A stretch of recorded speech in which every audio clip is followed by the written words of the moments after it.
ত্রয়োদশ জাতীয় সংসদ নির্বাচনের প্রতীক বরাদ্দের পর আগামীকাল থেকে আনুষ্ঠানিক প্রচার শুরু হচ্ছে। তবে এরই মধ্যে নির্বাচনে কালো টাকা ও অবৈধ অস্ত্রের ব্যবহারের অভিযোগ তুলেছেন প্রার্থীরা।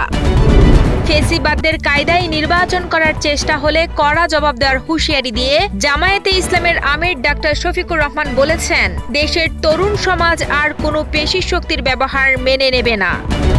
জুলাই আন্দোলনে ইন্টারনেট বন্ধ ও হত্যার নির্দেশের অভিযোগে সজীব ওয়াজেদ জয় এবং জুনায়েদ আহমেদ পলকের বিচার শুরুর আদেশ দিয়েছে আন্তর্জাতিক অপরাধ ট্রাইব্যুনাল। আগামী 18 ফেব্রুয়ারি থেকে সাক্ষ্য গ্রহণ শুরুর দিন ধার্য করার পাশাপাশি একই ট্রাইব্যুনালের গুম ও হত্যার শিকার অন্যান্য মামলার বিচারিক কার্যক্রমও চলমান রয়েছে।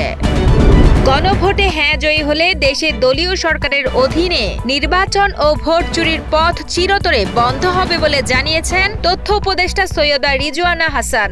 জুলাই সনদ বাস্তবায়নে এই ভোটকে আগামী দিনের দিক নির্দেশনা হিসেবে অভিহিত করে উপদেষ্টারা সবাইকে জনমত প্রকাশের আহ্বান জানিয়েছেন।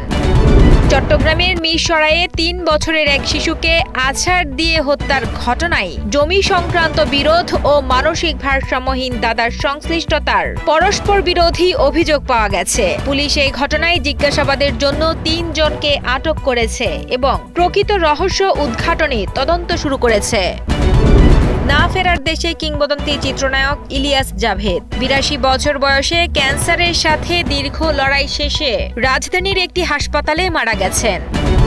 ভারতে বিশ্বকাপ না খেলার বিষয়ে বাংলাদেশের নিরাপত্তাজনিত উদ্বেগকে সমর্থন জানিয়ে আইসিসিকে চিঠি দিয়েছে পাকিস্তান ক্রিকেট বোর্ড পিসিবি। বাংলাদেশের ম্যাচগুলো শ্রীলঙ্কায় সরিয়ে নেওয়ার দাবির মুখে আজকের ভোট সভার আগে পাকিস্তানের এই সংহতি পরিস্থিতিকে আরও তাৎপর্যপূর্ণ করে তুলেছে।